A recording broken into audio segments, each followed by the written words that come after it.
Welcome to SpyCast, the official podcast of the International Spy Museum. My name is Dr. Andrew Hammond, the museum's historian and curator. Each week we explore some aspect of the past, present, or future of intelligence and espionage. If you enjoy the episode, please leave us a 5-star review. If you want to dig deeper into the content of the episode, you can find links to further resources, suggested readings, and full transcripts at cyberwire.com/podcast/SpyCast. Coming up next on SpyCast. It's very tough to stare the President of the United States in the face and say, you know what, I think you're making a mistake. And these are the reasons why.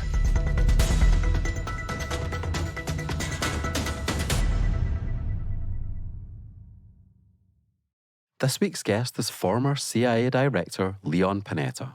He has spent decades in public service and has held other significant roles such as Secretary of Defense and White House Chief of Staff, as well as Congressman and U.S. Army Intelligence Officer. He is currently the chairman of the Panetta Institute for Public Policy at Cal State Monterey Bay.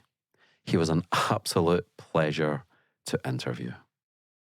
In this week's episode, you'll learn about what it's like to direct the Central Intelligence Agency, the role of intelligence in the Bin Laden raid, what it's like to work for President Clinton and President Obama, how his golden retriever, Bravo, kept him calm in times of crisis, and much, much more. The original podcast on intelligence since 2006, we are SpyCast. Now sit back, relax, and enjoy the show. So thanks ever so much for joining me, Secretary Panetta. And I just wondered what your thoughts were on receiving the Webster Award. So you're here at the International Spy Museum to get the most prestigious award that we give out. How does it feel to come here and to be honoured by people in the intelligence community and the Spy Museum? Well, I'm very honored by having received this Distinguished Service Award, named after a very good friend and somebody I have tremendous respect for, Judge William Webster. And so, I feel honored for several reasons. Number one, because it's the Spy Museum, and I really think the Spy Museum is an institution that dedicates itself to educating the public as to what spying and intelligence is all about. Secondly, because of Bill Webster, because he is the consummate public servant, and I've spent over 50 years of my life in public service, but it's people like Bill Webster that were a model for me and for many others, and he's somebody who served with great distinction in 2 tough jobs at the time and did a great job under some difficult circumstances. And lastly, because of intelligence. I think I happen to believe that intelligence is absolutely critical to the ability of leadership to make the decisions that have to be made regarding our national security, and the ability to get good intelligence to make sure that we know what our enemies are up to. I can't tell you how important that is to the ability to be able to defend our national security. I remember reading your memoir a few years ago. It's pretty incredible, the story of your family coming to America, like, of course, so many immigrants and search of a better life, and then you end up in the house, you end up CIA Director, Secretary of Defense. I mean, it's an incredible story, really. Yeah, I used to ask my dad, why did he come all of that distance to come to a strange land? This is in the early 30s when my mother and he came to America. And although they came from a poor area in Italy, they had the comfort of family and friends. Why would you leave all of that to come to a strange land? And I never forgot his answer, which was that My mother and he believed they could give their children a better life in this country. And I think that's the American dream. It's the ability to have a better life. And I've lived that dream in many ways. I've had the opportunity to be able to give back to this country, which is something my parents thought was really important.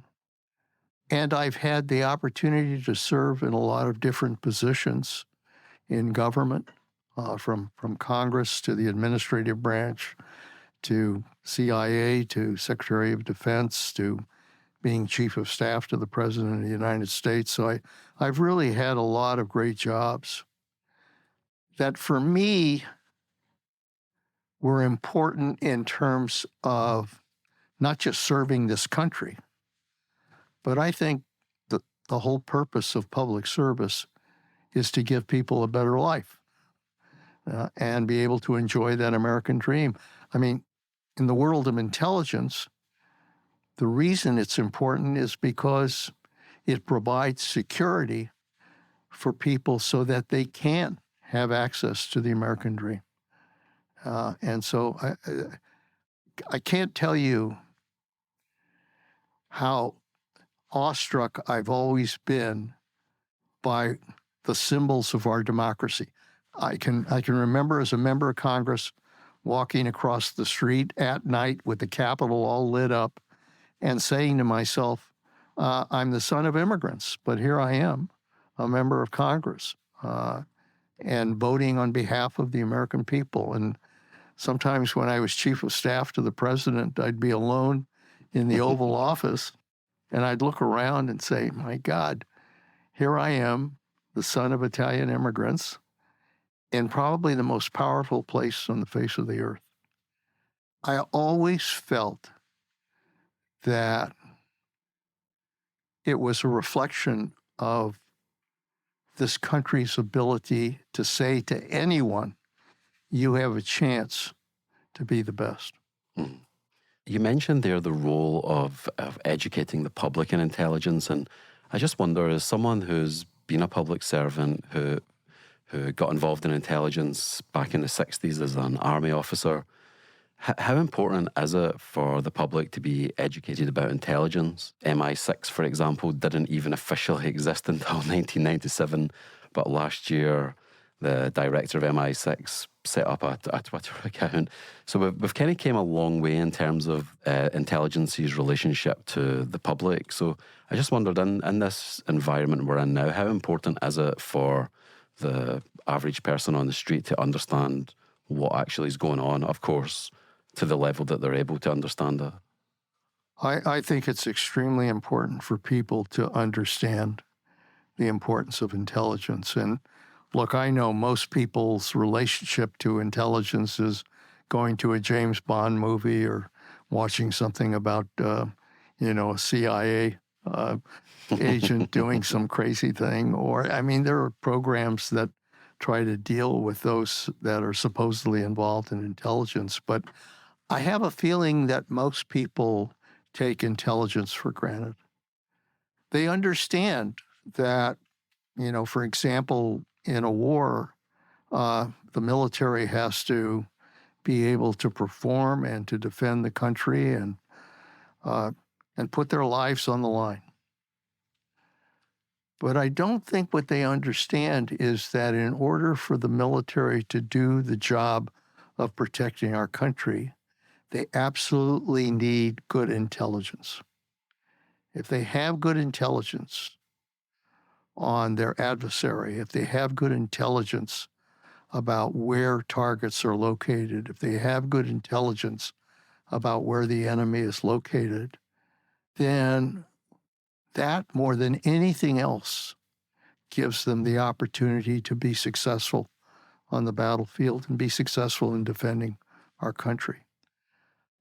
I think that people not only understand that part of it, which is how important intelligence is to protecting our security, but I also don't think they think very much about what we have to go through in order to get good intelligence. That, yes, there are soldiers that have to put their lives on the line. Well, let me tell you something. there are people in the intelligence business who put their lives on the line in order to gather the important intelligence and information that is needed. I mean, I saw that firsthand as director of the CIA. We trained people and we put spies in places that were very dangerous. And if the people that they were associated with knew that there were spies in their midst, they'd be dead. They'd be dead. So people need to understand that in order to get good intelligence, we need dedicated people who understand the importance of getting accurate information and presenting it to their superiors, to their leaders, so that they're equipped with the best information possible in order to do their job. It is an incredibly important piece of how we protect people. And if that intelligence is successful, then we have a good chance of winning on the battlefield. But if we don't have that intelligence, disaster happens. We saw in 9/11 the failure to be able to get good intelligence, that there were individuals who were training on airplanes who were enemies of our country. But somehow we missed putting that information together, and 9/11 took place. And so we're at war. We're at war. So I guess that's what I want the American people to understand, is that, here you've got a spy museum here. It's a great place to come to and enjoy. And it's a little bit like going to, other museums in this town. But I want them to understand how important this is to our ability to defend our democracy. That's the message that I think the Spy Museum, frankly, helps deliver to a lot of members of the public that have absolutely no idea just exactly what intelligence and the people who go after that intelligence are all about. And you started off in the world of intelligence as an army officer, is that correct? Right. Can you tell our listeners a little bit more about that experience? Were you conscripted? Did you volunteer? Did you want to do intelligence? Were you pushed into intelligence? How did you get involved in this business in the first place, Secretary? Well, there was a war going on called Vietnam at the time, and there was a draft. And so when I went to the University of Santa Clara, what Santa Clara had is something that I think is really important for our defense, which is an ROTC program. ROTC program is a program of basically giving young men and women the opportunity to be officers in the military. And Santa Clara at that time had a 4-year program for ROTC. You were mandated to take it, and I took it for the first 2 years. But then I decided I wanted to take it for the next 2 years, which gave me the opportunity to be commissioned as a United States Army officer. So I went through ROTC, and then when I graduated, I not only got my degree, I got my commission. I also got a deferment through law school, which helped because I wanted to go to law school, so I was able to get a deferment. And then after law school, I had to report for duty, and was in the Army. Went to Fort Benning, Georgia, for basic training in the infantry, and then from there went to what was known as Fort Holabird up in Baltimore, Maryland at the time, for intelligence school, and took a long course in intelligence, and became an intelligence officer. I was involved, in intelligence work. I was initially assigned to go to the DIA, the Defense Intelligence Agency, and then reported to duty out in California at Fort Ord, which happened to be near my home, and was an intelligence officer there in what's called G2.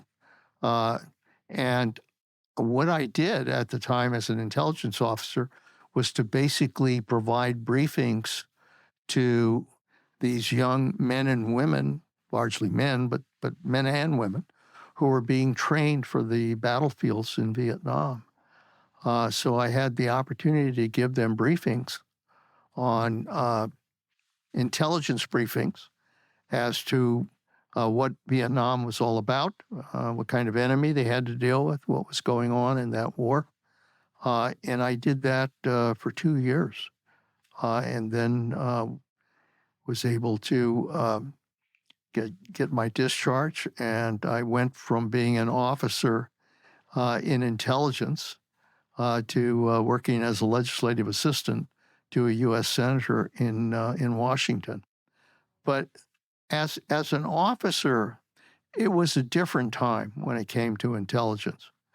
The Army had Army intelligence. The Navy had Navy intelligence. The Air Force had Air Force intelligence. But did they communicate? Did they work together? No. It was all siloed. And so it was very different at the time in terms of the kind of sharing of intelligence information that we now have.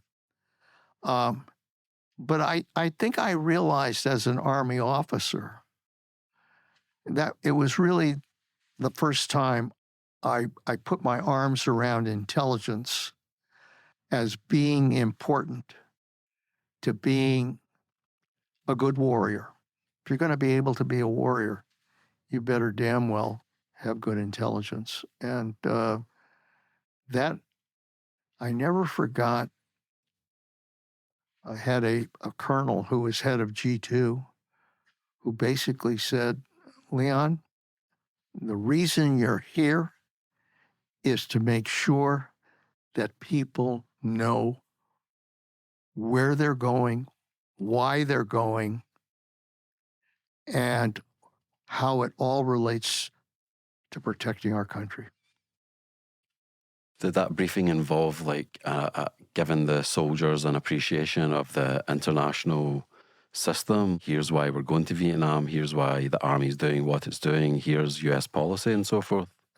It was important to provide context, I think, because a lot of these young soldiers had no idea where Vietnam was or how we got into Vietnam. And so I had to basically provide that background. And we introduced a historical aspect to why Vietnam, why are they going to war, what kind of enemy are they going to have to deal with, and then describe the kind of particular warfare that was going on in Vietnam, which, there wasn't a line on the field. There wasn't a battle line.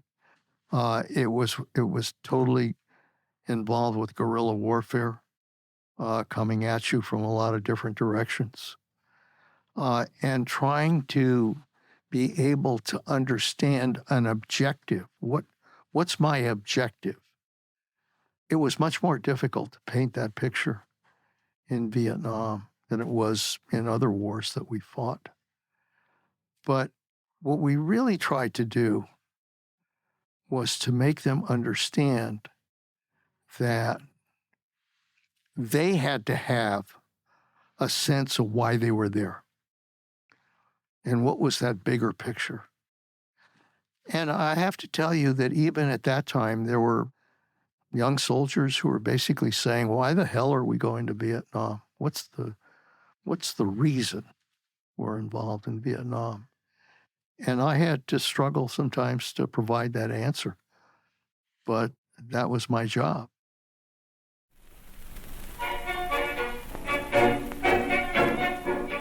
this episode, we hear Leon Panetta describe being the son of Italian immigrants. Here is a short interlude to help you place the episode in greater historical context. Between 1880 and 1920, over 4 million Italians came to the United States. The vast majority from the south of the country, places like Sicily, Campania, and Calabria, which is where Secretary Panetta's parents were from. In so doing, they became one of the largest ethnic groups in the entire country. They were both pulled to the new country, especially by the economy, and pushed out of the old country, especially by poverty, although of course there were other factors at play. Many millions more Italians ended up in Argentina, Brazil, and Uruguay in the New World, and France, Switzerland, and Germany in the Old. Fun fact, Italy was only unified in 1861, making the US its older sibling in the modern nation-state category. Nevertheless, Italian culture is extremely old and measured in millennia. It is not for no reason that it has the most UNESCO World Heritage Sites out of any country in the entire world.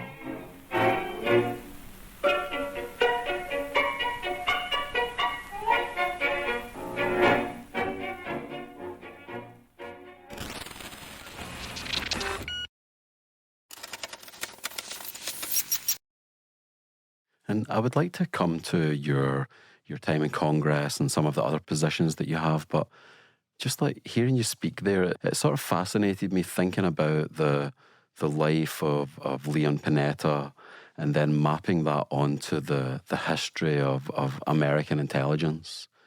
You know, you were involved from way back in the 60s up until just now we're at the Spy Museum.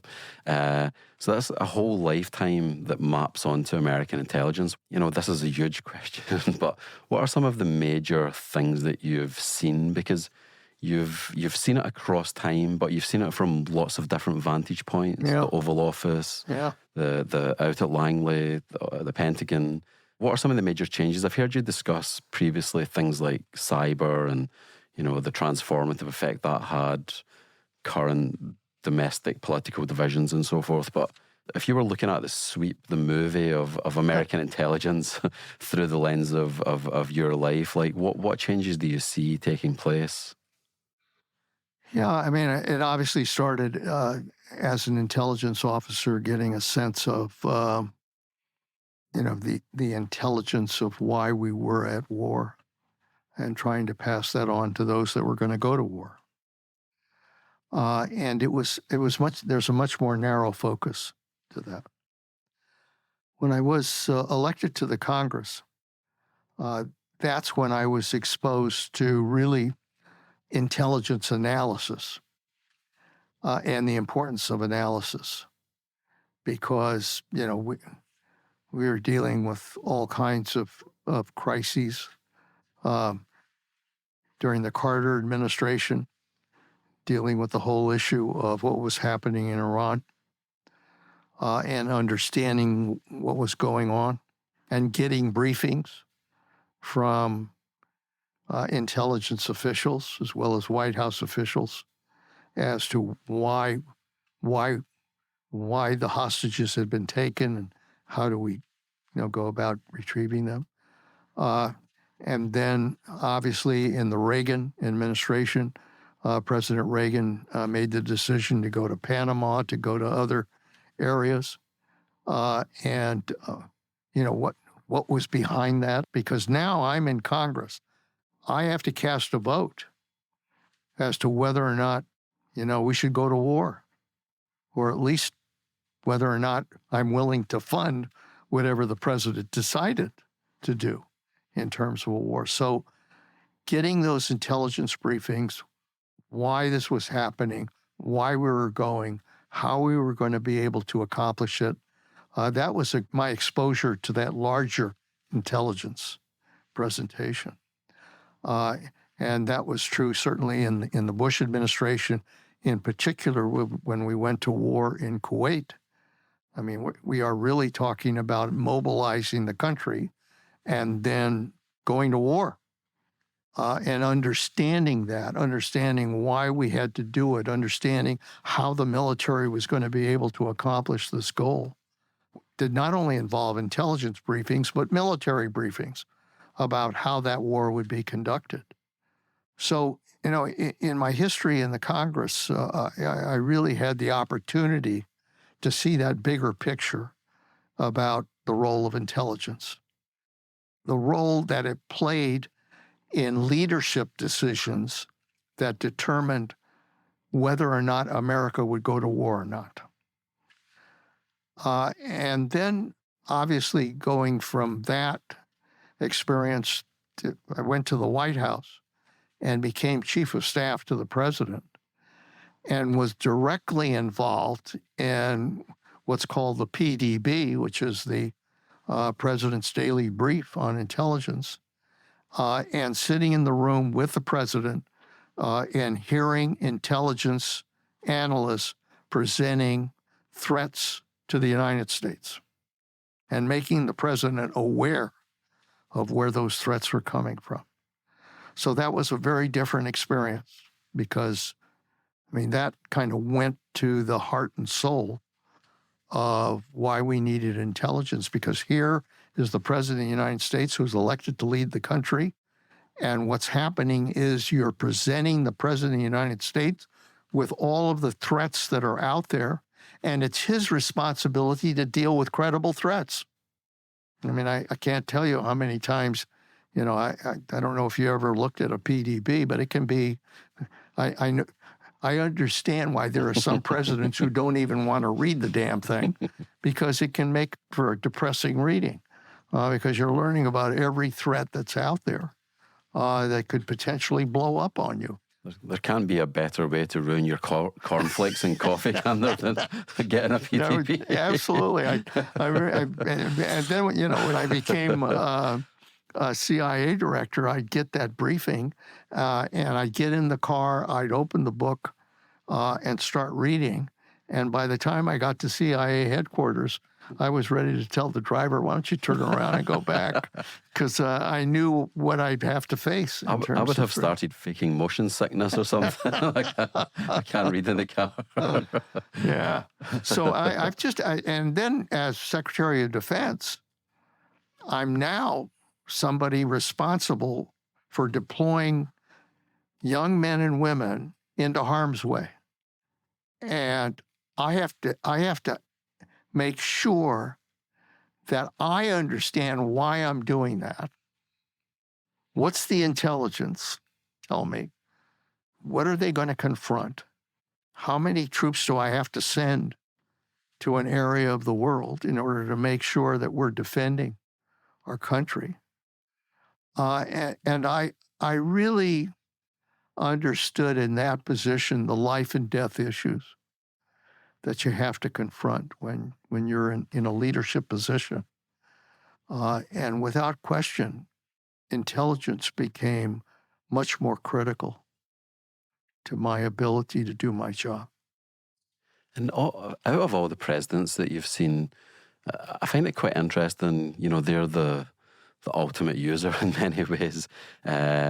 From what you observe, what are some of the different or similar ways in which the presidents that you've worked with have consumed intelligence? I know that going back to Nixon, and like you mentioned, the Reagan administration, Clinton, you're in the room with Obama for the Abbottabad raid. Give me some insight, if you can, on who used intelligence in a particular way, or was there one that you thought this president, nobody can be good at everything, right? But maybe there was one that you thought this person really knows how to use intelligence. Just give us a flavor of the presidents that you've worked with and how they were consumers of intelligence. Well, I think, I've in one way or another in my over 50 years of public life have dealt with about 9 presidents going back to Lyndon Johnson. And every one of them had kind of their own style. But the ones I work for, you kind of personally understand what kind of goes through their head and how they approach these issues. And I had the good fortune to work for 2 presidents, both Bill Clinton and Barack Obama, who were very smart, had tremendous ability to capture the most complex problem and understand it, and wanted to know. So, I mean, Bill Clinton, he would go through the PDB and he would write notes on the PDB. He would read through every one of them. He would be briefed on it. He would ask questions. He was tremendously inquisitive in terms of getting information and knowing what to do. And I think for Bill Clinton, for a president who doesn't have a lot of experience in the Oval Office, in many ways, if you walk in and you haven't served in the military, to suddenly have that responsibility to understand the world for what it is and what you need to know. I think Bill Clinton thinks back to the moments in Somalia, and Black Hawk Down, and the mistakes that were made. And I think he knew that he wanted to follow the advice of his military. For somebody who didn't have that experience, it made sense to do that. But I'll tell you, the lesson he learned is that from that moment on, he was going to look at the issues and make the decision what had to be done. And so it meant that oftentimes you might not just accept the advice that military officers give you. You've got to do that as president. You got to kind of look at the issues. You got to look at the intelligence. You've got to look at the enemy that you're dealing with, and make decisions. And I think as a result of that experience, he made much better decisions when it came to Bosnia and how we should approach Bosnia and deal with that. And Barack Obama, again, very bright, very inquisitive, asked good questions, and to some extent went through the same learning process. I saw it again, where a president has to, you got to go through the process. You're going to, you see these soldiers who've got 4 stars on their shoulders and a lot of generals, a lot of admirals. It can be an intimidating experience. But the ability to kind of learn how you have to not just get their opinions, but get the opinions of the Secretary of State, the Secretary of Defense, the intelligence people, and then put all of that together. And, Barack Obama was dealing with a war on terrorism, and confronting a war in Iraq, a war in Afghanistan, and, oh, by the way, a war that I was involved with, which was a war against al-Qaeda, and trying to make the right decisions. And those decisions are based on intelligence. As director of the CIA, I think it was Mike Hayden who told me, my predecessor, that as CIA director, I was going to be a combat commander. And I said, what are you talking about? And he said, you're going to be making judgments about life and death. And we described the whole process that we were involved in targeting al-Qaeda leaders, going after them, getting intelligence on where they were located, and then targeting them. And suddenly I found myself in a position where I'm determining life and death. And I need to have information. I need to have intelligence where that enemy is located. When you were talking there about Clinton and then Obama, it reminded me a little bit of President Kennedy for the Bay of Pigs, and then the change that he encountered by the time it came to the he learned Cuban the Missile same Crisis. lessons. Yeah, it seems to be He deja learned vu. those same lessons, and I see it repeated throughout history. But Kennedy made a decision based on the advice of military leaders in the CIA that you're going to go in, to Cuba and try to overthrow Castro. And to his credit, when that mission failed, I think one of the things I will never forget is Kennedy going on the news and saying, a mistake was made and I'm responsible for that mistake. Doesn't happen very often. Don't hear it so much Doesn't anymore, do happen very often. But he assumed responsibility for what happened. And it's funny, I always think back to that because I think he did the right thing. Not only by taking responsibility, but I think in the end, people really respected the fact that he said that. And as a result, when he had to face some tough decisions about missiles in Cuba, I think the public gave him a lot more support for what he tried to do. And a couple of things that I want to touch on, which don't get discussed very often, as you mentioned one of them, Chief of Staff, and the other one, the OMB, which is not maybe on the surface the kind of sexiest topic, but I think that gives you a really unique and insightful look into the world of intelligence. And a lot of our listeners that are not involved in the business may not understand why. Maybe you could tell them why you can learn about intelligence at the Office of Management and Budget. Yeah, because, the Office of Management and Budget is about money. It's about budgets. And as director of OMB, my job is to make recommendations to the president about how much you're going to spend and where. And that was my, really my first introduction to the black budget in intelligence and understanding just exactly what was part of that. And the black budget? Black budget is really, they call it the black budget because it isn't one that accompanies the budget, the regular budget. It's the intelligence budget. And most of the public really doesn't see it up close. But I did as director of OMB. And, got to make decisions about how much money are you going to provide the CIA for what areas. You've got one is analysis. You need to have good analysis to get good intelligence. I've kind of recognized that throughout my career, but I really saw it when you had to make a decision about whether or not that analysis is accurate.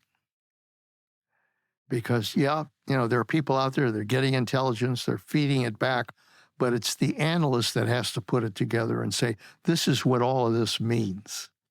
So funding good analysis, funding good operations, intelligence operations are some of the toughest things, that are going on, all of it classified, but all of it having a tremendous impact on whether or not we defend ourselves properly. We had to provide good technology. You have to provide a support system for intelligence. You've got to provide, I realized as CIA director that I had my own, Navy, I had my own Air Force to be able to deploy people, but that all has to be funded. So that when the president tells me I got to do a particular mission, I have the capability as CIA director to get that job done. I don't have to go to another bureaucracy. I don't have to go to the Pentagon. I've got what I need to be able to deploy people. Takes money, and that's part of the budget. And then lastly, all of the support systems, the food, the housing, the communications, all of that is part of the intelligence operation. So as OMB director, I think I really learned about a lot of the different pieces that made up intelligence and, what it costs to be able to get it done and justify it. Now, I should tell you that probably in many ways the intelligence budget is not, it's not exposed to the American people. It's not really that exposed to Congress. And so it kind of can, kind of go its way without getting torn up. But when something goes wrong, you better damn well believe that questions are then asked. Why did we do this? Why did we fund this? Why did we do this operation and not that operation? So, it takes good judgment to be able to make those decisions. And, fortunately, the CIA has good professional people who are very dedicated to what this country's all about and do a great job making those judgments. Wow, that must have been so fascinating learning about the black budget and where all the money, that old saying, follow the money. So you can confirm that there's not, I feel like the black budget is the font of a lot of conspiracy theories and stuff. So you can confirm that the black budget's not being used to develop an alien race of, I can't tell you how many times people keep asking me, okay, are there alien ships located somewhere in Nevada? Well, are there? Not that I'm aware of. And I've seen the black budget.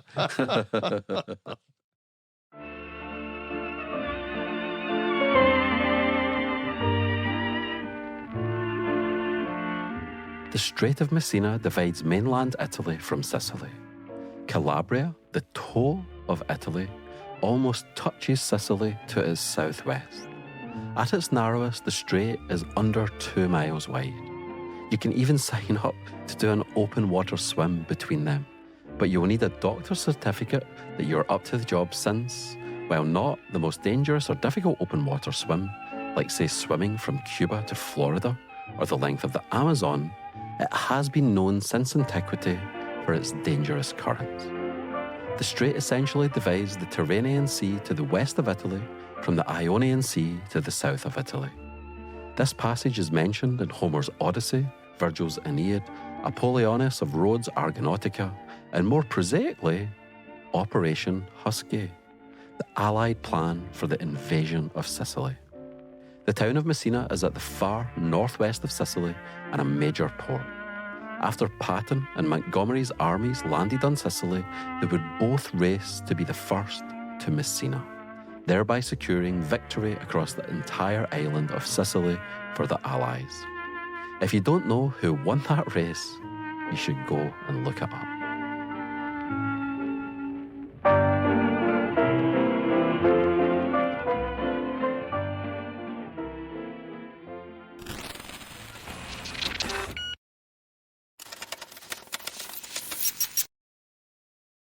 I think another role that would be interesting to touch on would be the Chief of Staff.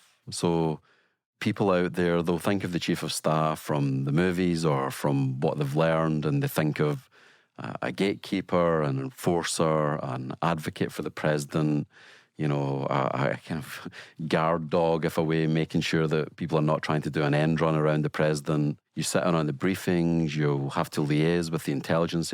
You help our listeners understand the way that job intersects with intelligence. Yeah, it's Chief of Staff's role is, it's exactly that. You are Chief of the Staff to the President. But you really have to be a confidant of the President. That role only works if you have the trust of the President, and you in turn trust the President. If you have that level of trust, then I think a Chief of Staff can do a good job because you understand each other, you understand where they're coming from, you understand where the President wants to go. And you really have to get the staff working to provide the information necessary for the President to decide what policy positions is that President going to take. And, sometimes it's a chaotic process. It depends a lot on the President. If the President is disciplined and has good organizational instincts, it works well. If the president is undisciplined, it can be a disaster because you can have people coming into the Oval Office. They could be walking around. Everybody goes to meetings. It's not organized. You're not focused. And so I felt as chief of staff that a big part of my job was to discipline that process, to make sure that people, before they walked into the Oval Office, I had to make a presentation to me as chief of staff so that I knew they had all of their facts, they had whatever charts they were going to use, and they had whatever options they were going to present to the president, and that it was all well thought out. And I would ask tough questions, and I'd tell them to go back and, reshape the stuff. It wasn't good. Making sure they had their SHIT together. Exactly. Yeah. I mean, that's a big part of the job. The other part of the job is to make sure that you're on top of the president's schedule because you are working for the president. He's got to decide. I mean, time-wise, the president is consumed by all kinds of things. And so how do you organize that day for the president of the United States? What are the events that the president has to go to? Who is the president going to see? What calls does the president have to make to Congress or meetings with the Congress? What's the message that the president wants to deliver to the American people that day? Does he want to go to a university and talk about education? Does he want to go to a factory and talk about jobs? Does he want to go to, a community that has suffered a hurricane or a tornado and talk about disaster assistance? So you've got to have the ability to kind of look ahead as much as you can and decide what are the, what kind of scheduling are you going to do for the president? And then, lastly, and probably the toughest job of a chief of staff is to tell the president when you think he's making a mistake. Because nobody else does. I mean, the president's surrounded by a lot of yes people who basically are trying to figure out what is it the president wants to hear and then tell him what he wants to hear. And so it's very tough to stare the president of the United States in the face and say, you know what, I think you're making a mistake. And these are the reasons why. But I think the chief of staff has to be that kind of person because he's not going to get it from anybody else. Not going to get it from anybody else. And I can remember, telling President Clinton, on some things he was wrong, and he'd get angry and mad because he thought he'd worked it out, but he was willing to listen. And most presidents who are good presidents are willing to listen to people that give good advice. And that's an important part of the role. So it's all of that. It's a 24/7 job, and really is consuming. And you can't wait to kind of be able to break away from it and have a drink and try to think, try to just kind of close your mind to all of the things you got to do because you are in many ways the alter ego of the president, and you've got to judge, all the things that a president has to decide. I mean, President Clinton, he had this ability. He'd make a decision. You got him to focus, make a decision, and then sometimes it would churn in his head. And he would call me up and say, did I make the right decision? I said, Mr. President, I've got 10 other decisions for you to make. You made the decision. Move on. It's done. And you got to move on because there's 10 others that have to be made. And 10 others the next day, and 10 others the next day. So it's what I learned as chief of staff is the tremendous responsibility that a president has if he or she wants to do the right job. It takes work. It takes the ability to listen. It takes patience. And it takes good judgment.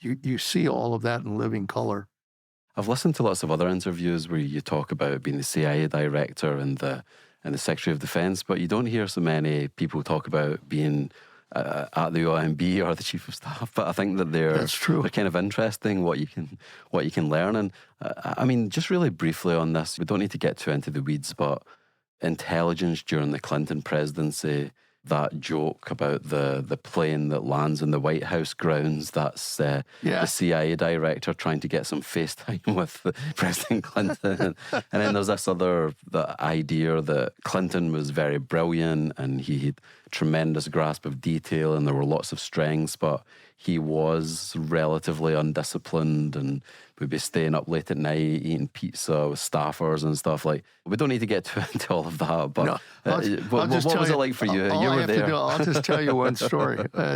I remember I had just been appointed Chief of Staff, and I was in bed, at home with my wife, and the phone rings at 2:00 in the morning.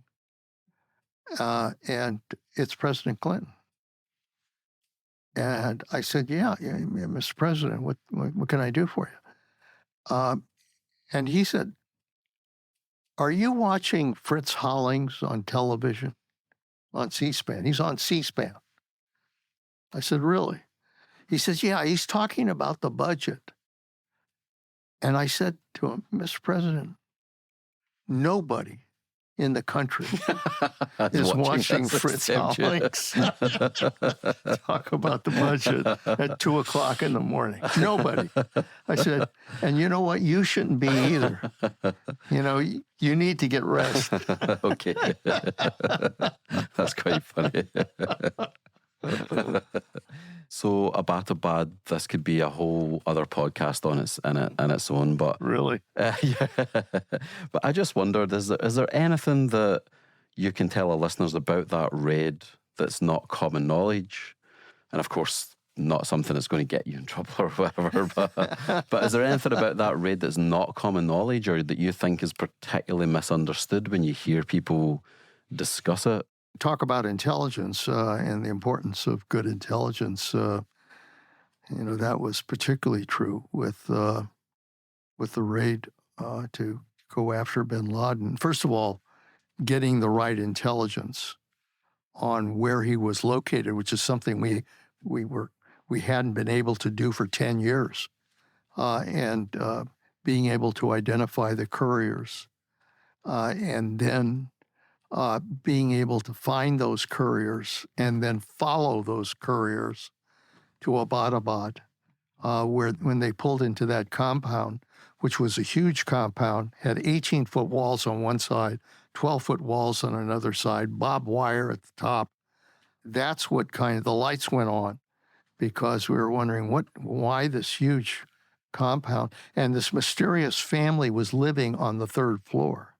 So it began an even greater intelligence effort to try to figure out whether bin Laden was there or not. So we did 24/7 surveillance using drones, constantly looking, constantly trying to see what was happening.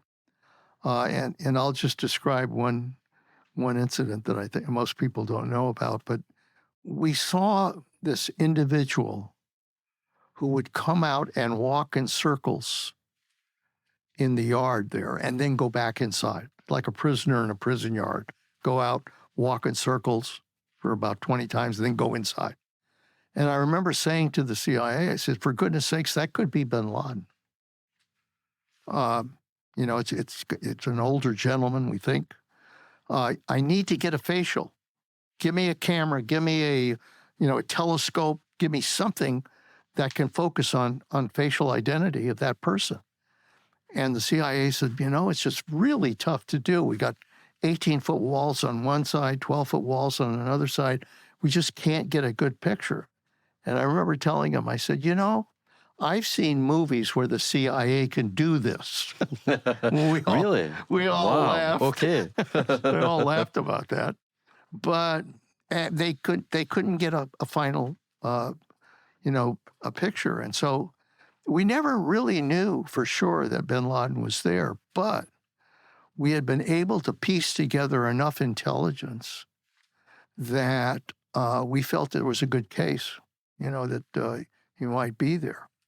And so I remember going to Bill McRaven, who was head of Special Forces, and saying, President thinks it's time to develop a mission.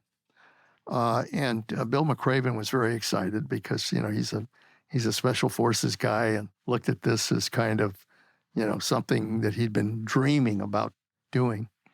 And he came up with several different approaches. One was to take a B-1 bomber and just blow the hell out of the place, which had a certain attraction, frankly. You didn't have to put people in harm's way. But the amount of firepower it would take to blow that place apart it's going to have impact on other villages. We thought about a drone strike on that guy who was walking in circles. But then drone strikes aren't always accurate either, and we never know if it was bin Laden. So that's when we decided on recommending a SEAL operation, 2 teams of SEALs going 150 miles into Pakistan at night, rappelling down and going after it. And it was not an easy decision. I mean, I often say leaders have to make very tough and risky decisions. They have to be willing to take a risk. And President Obama went around the room in the National Security Council, and most of the people there had a lot of questions, and thought it was too early, not right. We need more intelligence. And I said, Mr. President, I had an old formula I used when I was in Congress, when I had a tough decision, to pretend I was asking an average citizen, if you knew what I knew, what would you do? And I said, if I told the average citizen in my district that we had the best information on the location of bin Laden since Tora Bora, I think they'd say you have to go. And that's what I think you should do. The president didn't make a decision, but the next morning made the decision to do it. We gave the go-ahead. They were all pre-located. And then something happened that is a good reminder when you're doing these kinds of operations. You better think of every potential consequence and have backup. One of the helicopters was over the compound, and because it was hot that day, one of the engines stalled, and the copter came down with its tail on the wall. And I remember saying to Bill McRaven, what the hell's going on? Because it's one of those moments where your stomach is in your mouth, and you're not quite sure. What the hell's going on, Bill? And Bill didn't miss a beat. He said, don't worry. We've got a backup helicopter coming in. We're going to breach through the walls. We're going to go ahead with the mission. And I said, well, God bless you. And he did. He did. He went ahead with the mission. We heard gunfire, which gave us a sense something was going on. And then there was 20 minutes of silence, which is probably the longest 20 minutes in my life. And at the end of that 20 minutes, McRaven came on and said, I think we have a Geronimo, which was the code word for bin Laden. A few more minutes went by, and he said, we have a Geronimo. And I can't tell you the sense, my God, we got him. We got him. This mission, has achieved what we wanted it to achieve. But then I was thinking, these guys have to get back on a helicopter. They got to go another 150 miles to get the hell out of Pakistan. And the Pakistanis could scramble F-16s. We just didn't know. But they got on the helicopters and made it back to Afghanistan. And it's there where we confirmed that it was bin Laden. And, I just have always thought of that mission as an example of the great work that intelligence does, combined with the great work that our military guys, our SEALs can do. And it put together a great counterterrorism effort to get bin Laden. And it was not only a symbol of the courage and the dedication, but it sent a signal to the world that nobody attacks the United States of America and gets away with it. And I think, for me, that was one of my proudest moments. Mm-hmm. And then you go on to become the Secretary of Defense after that. And that could also be another entire podcast. I think one thing that I just briefly wanted to ask on that role, how much of that role is intelligence related? Any military commander, Yeah, General Grant, intelligence is involved, President Lincoln, intelligence absolutely. is involved. Absolutely. Is it like 10%, 50%? Does it depend on the time period? Does it depend on the secretary? For me, it's 100%. 100? Wow. It's 100%. Wow. Because I want to know where I'm sending people into harm's way. And I need good intelligence, and I need to know that it's accurate intelligence.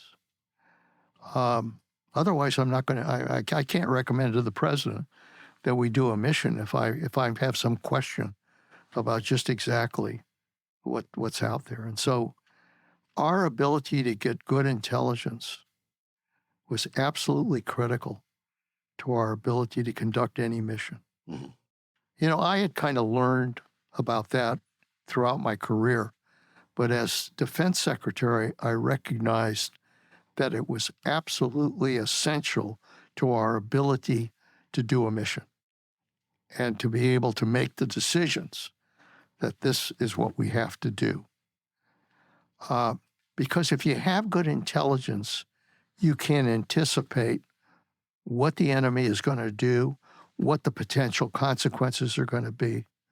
And at the same time, how do I protect my people so I can get them in there, do what needs to be done, and get them the hell out safely without losing anybody?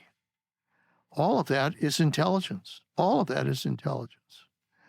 And I really believe that we cannot protect our national security without good intelligence.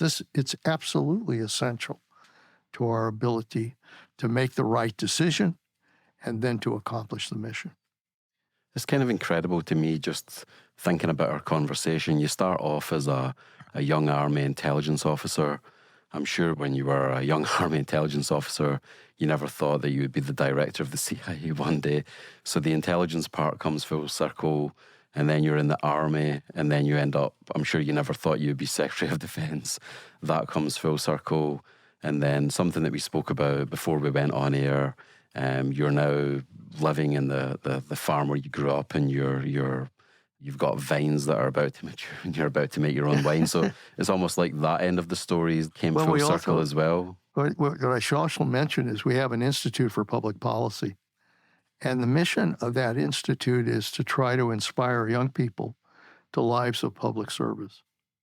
Because my wife and I are believers that you really have to give something back to this country. You have a duty to give something back to this country. And I really think that we all have a responsibility to develop a new generation of leaders for our democracy. That's how democracy survives, is with a new generation of leaders. So I feel that in many ways what I'm doing now is the ability to try to hopefully shape the future and shape those future leaders who are going to have to make the decisions that we talked about and use the right judgment for the sake of our country. Well, thanks ever so much for speaking to me. I've really appreciated speaking to you. And yeah, when can our listeners, when will they be able to buy a bottle of the Panetta Pinot Noir? A couple of years? Tell them to hang on, but in a couple of years. Okay. We'll have some very good Pinot Noir from Carmel Valley. I can see me and Aaron going on a road trip. Well, thanks so much. Great. Nice to be with you.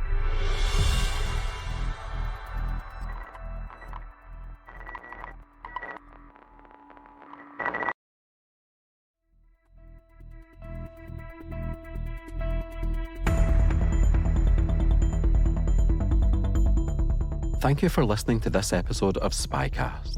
Please follow us on Apple, Spotify, or wherever you get your podcasts. If you have feedback, you can reach us by email at spycast@spymuseum.org or on Twitter @INTL_SpyCast. I'm your host, Andrew Hammond, and my podcast content partner is Erin Dietrich. The rest of the team involved in the show is Mike Mincy, Memphis Vaughn III, Emily Coletta, Emily Renz, Afua Anokwa, Ariel Samuel, Elliot Peltzman, Trey Hester, and Jen Iben. This show is brought to you from the home of the world's preeminent collection of intelligence and espionage-related artefacts, the International Spy Museum.